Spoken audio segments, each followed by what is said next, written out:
कुछ दिन पहले मैंने एक वीडियो बनाया था on the topic how to sit and study for long hour. Honestly speaking, उस वीडियो के बाद मैंने बहुत सारे मैसेज रिसीव किए अपने स्टूडेंट से। हर स्टूडेंट एक ही बात कह रहा था कि सर हम पढ़ने बैठते हैं बट ज्यादा लंबे समय तक बैठ नहीं पाते। हमारे मन में इतने सारे विचार आते हैं कि हम पढ़ाई शुरू करते हैं लेकिन कहीं ना कहीं उसे रोकना पड़ता है। किसी को एग्जाम का डर है, किसी को क्वेश्चन पेपर का चिंता है, किसी को रिजल्ट का टेंशन है और किसी को ये डर है कि अगर वो फेल हो जाए तो लोग क्या कहेंगे। सच बताओ तो इन सब बातों ने मुझे भी सोचने में मजबूर कर दिया है कि असली प्रॉब्लम पढ़ाई करने के लिए बैठना नहीं है, असली प्रॉब्लम है ओवर थिंकिंग। ये ओवर थिंकिंग होता क्या है? Over thinking is not a disease. ये कोई बीमारी नहीं है कि सिर्फ ये आपके साथ हो रहा है, ये सबके साथ होता है। इवन सक्सेसफुल पर्सन भी ओवर थिंक करते हैं। बस फर्क इतना है कि सक्सेसफुल पर्सन सोच कर आगे बढ़ जाता है और अनसक्सेसफुल पर्सन सोचते सोचते सोचते कहीं अटक जाते हैं। अगर आप लगभग 10% सोचते हो तो ये नॉर्मल, लेकिन अगर आप उससे ज्यादा सोच रहे हो, बिलीव मी, आप अपना टाइम वेस्ट कर रहे हो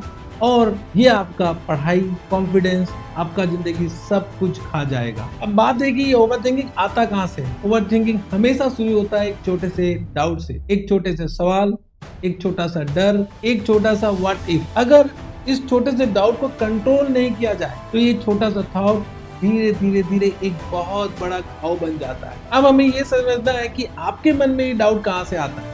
आज मैं सीए चिरंजीव जैन, आपका फैकल्टी, आपका मेंटर, आपका दोस्त, आपका गाइड। आज मैं आपको 3 बेसिक रीजन दूंगा जो आपको मजबूर करता ओवर थिंक करने के लिए, जो आपके मन में डाउट क्रिएट करता है। पर उसके पहले, if you are new to this channel, don't forget to subscribe this channel and do like this video and share this video with all your friends. ना आते हैं उन 3 रीजन पर जो आपको ओवर थिंक करने पे मजबूर करता है। पहला, अनसर्टेनिटी। दूसरा, लैक ऑफ फोकस। तीसरा, fear of failure. Believe me, इन 3 रीजन के अलावा चौथा और कोई भी रीजन नहीं है। और अगर आप ये समझ जाओ कि how to eliminate this 3 reason from your life, believe me, आने वाले एग्जाम में आप वंडर करोगे, ये मेरा वादा है। सबसे पहला रीजन है अनसर्टेनिटी। अनसर्टेनिटी का सिंपल मतलब होता है कि आपको ये पता नहीं है कि आपके जीवन में क्या होने वाला है। When future is not clear, believe me, आपका माइंड बहुत सारा स्टोरी बनाना स्टार्ट कर देता है, वहीं से डाउट क्रिएट होता है। But believe me, everyone does not know what is going to happen in their life. किसी भी पर्सन को ये पता नहीं है कि उनके जीवन में क्या होने वाला है, तो अनसर्टेनिटी सबके लाइफ में। लेकिन सक्सेसफुल पर्सन वो होता है जो अनसर्टेनिटी में सर्टन बातों पे काम करता है। तो आपको ये देखना है कि जहां पर अनसर्टेनिटी है वहां पर सर्टन क्या, उसके बारे में सोचो। अनसर्टेनिटी के बारे में मत सोचो। सोचना है तो सर्टन बातों के बारे में सोचो। जस्ट ट्राई टू अंडरस्टैंड कि महात्मा गांधी को ये नहीं पता था कि देश आजाद होगा या नहीं, फिर भी उसने देश की आजादी के लिए लड़ाई लड़ी। दशरथ महाजी को ये पता नहीं था कि पहाड़ काट के वो रोड बना पाएगा या नहीं पाएगा, फिर भी उसने पहाड़ काटने का काम स्टार्ट किया। आपको ये पता नहीं है कि आप एग्जाम में पास होगे या नहीं होगे, फिर भी आपको एग्जाम लिखना है। यहाँ पर सर्टन क्या है? एग्जाम लिखना। अनसर्टन क्या है? आपका पास होना या ना होना। तो आप एग्जाम लिखने के बारे में सोचो। अगर सोचना है तो एग्जाम लिखने के बारे में सोचो। जब आप सर्टेनिटी के बारे में सोचोगे, यू विल नॉट ओवरथिंक, आप एक्शन में आ जाओगे, आप उस पर काम करोगे। और काम क्या है? पढ़ाई करना। बिलीव मी, अब से जब भी आप अनसर्टेनिटी के बारे में सोचोगे, रुक जाओ, देखो उसमें सर्टेनिटी क्या है। एग्जाम लिखना, एग्जाम के लिए प्रिपरेशन करना, और वहीं से आपका एक्शन स्टार्ट होगा।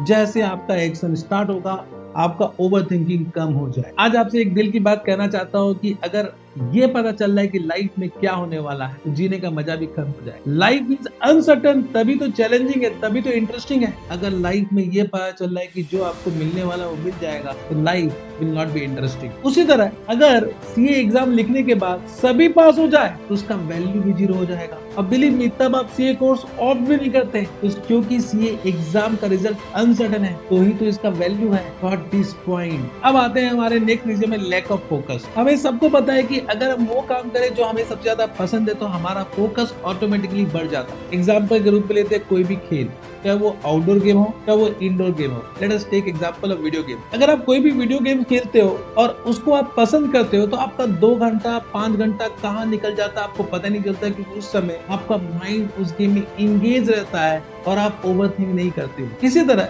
अगर हम सीए का बात करें तो सीए बनना तो आपका सपना है, नहीं आपका सपना, आपके पेरेंट का भी सपना है और पूरे फैमिली का भविष्य आपके सीए बनने में टिका है। तो क्वेश्चन ये आता है, जब सीए बनना आपका सपना है और बहुत इंपॉर्टेंट है, तो आप सीए की पढ़ाई करते समय फोकस क्यों नहीं कर पा रहे हो? ये क्वेश्चन है। मैं रीजन बताता हूँ, क्योंकि आपके पास बहुत सारा ऑप्शन है। Whenever you have different option, then you think a lot। आपको ये पता नहीं होता कि आपको करना क्या है, आपका माइंड भटक जाता है। Right now for any subject you have multiple faculty, multiple reference book, multiple class notes, multiple summary book, multiple chart book, multiple revision video. आप ये डिसाइड ही नहीं कर पाते कि क्या सही है क्या गलत है। लैक ऑफ फोकस यहाँ से स्टार्ट होता है। अगर आप इस ऑप्शन को डिलीट कर दो, बिलीव मी, आपका फोकस ज्यादा स्ट्रांग हो जाएगा, आप ज्यादा फोकस कर पाओगे। मैं आपको एक सच्चाई बताऊं कि हमारे समय में तो कोचिंग क्लास ही नहीं होती थी। हमने तो आईसीएस स्टडी मटेरियल से पढ़ के पढ़ाई की और पास हो गए,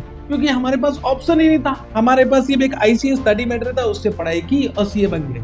अभी आपके सामने बहुत सारे ऑप्शन है, डिलीट कर दो। अपने एक फैकल्टी पे विश्वास रखो, जो भी बुक्स है उसमें विश्वास रखो, जो भी समरी नोट है उसमें विश्वास रखो। Believe me, you will be able to focus more और आप सोचना बंद कर दोगे क्या सही है क्या गलत है और पढ़ाई करोगे। ये करना जरूरी है। ऑप्शन है तो डिलीट करो, एक जगह अपने माइंड को केंद्रित करो कि ये सही है, यही करना है और बिलीव मी उसे करके आप पास हो जाओ। लास्ट रीजन है फियर ऑफ फेलियर, जो सबसे ज्यादा डेंजरस है। अगर फेल हो गए तो क्या? बिलीव मी, ये रीजन आपको प्रेजेंट से एक इमेजिनरी वर्ल्ड में ले जाता है, जहाँ पर आप बहुत ज्यादा सोचने लग जाते हैं। लेकिन ये सोचने की बात है कि ये फियर ऑफ फेलियर आता कहाँ से, ये डर आया कहाँ से?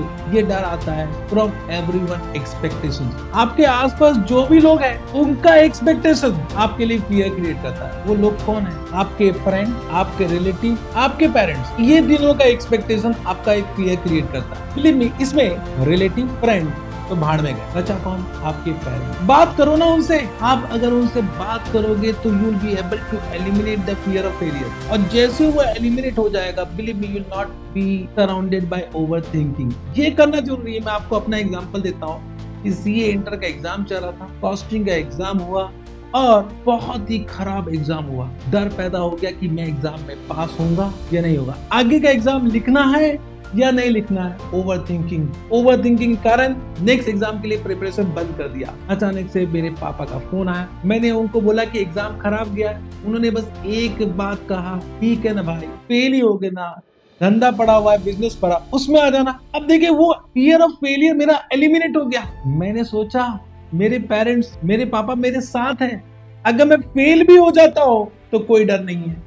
और बिलीव मी, मैंने पढ़ाई करना स्टार्ट कर दिया, मैंने दूसरे सब्जेक्ट को प्रिपेयर करना स्टार्ट कर दिया। उस एग्जाम में मैं पास हो गया। Due to elimination of that fear of failure, I am able to concentrate, I am able to focus और I was passed in that exam. एक रियल लाइफ स्टोरी बता रहा हूँ। सिमिलरली, अगर आपको फियर ऑफ फेलियर आ रहा है आपके दिमाग में, आप उसके बारे में ज्यादा सोच रहे हो, अपने पेरेंट्स से जाके बात करो। मैं आपको विश्वास दिला देता हूँ कि आपके पेरेंट्स यही बोलेंगे, कोई फर्क नहीं पड़ता, कुछ नहीं फर्क पड़ता, अगला एटम दे देना भाई, यही बोलेंगे। ये बात होते ही that fear of failure will eliminate. और क्या फर्क पड़ता है? Just try to understand the truth. एक अटेम्प्ट जाता भी है, there are n number of attempts. ये एग्जाम में मल्टीपल अटेम्प्ट है। सच्चाई ये है, फियर ऑफ फेलियर को एलिमिनेट कर दीजिए, अपने माता पिता से बात कीजिए, अपने आप ऑटोमेटिकली एलिमिनेट हो जाएगा। Got this point? I think now आपको ये समझ में आ गया कि ओवरथिंकिंग कोई बड़ी चीजों से नहीं आता, ये इन तीन छोटी साइलेंट चीजों से बनता है। लैक ऑफ अनसर्टेनिटी, फ्यूचर का अनसर्टन होना, माइंड का स्कैटर्ड होना due to lack of focus, और दिल में फेलियर का डर पैदा होना। अगर आप इन तीनों को एलिमिनेट कर दो अपने लाइफ से, believe me, you will be better able to focus, और पढ़ाई करना आपके लिए सबसे आसान हो जाएगा। कमेंट बॉक्स में मुझे ये लिख के बताइए कि ओवरथिंकिंग आप क्यों कर रहे थे, किस कारण से कर रहे थे, और क्या अब आप उसको एलिमिनेट कर पाओगे या नहीं कर पाओगे। कमेंट बॉक्स में मुझे लिख के बताइए। Till then, bye bye, love you all the best for your exam preparation.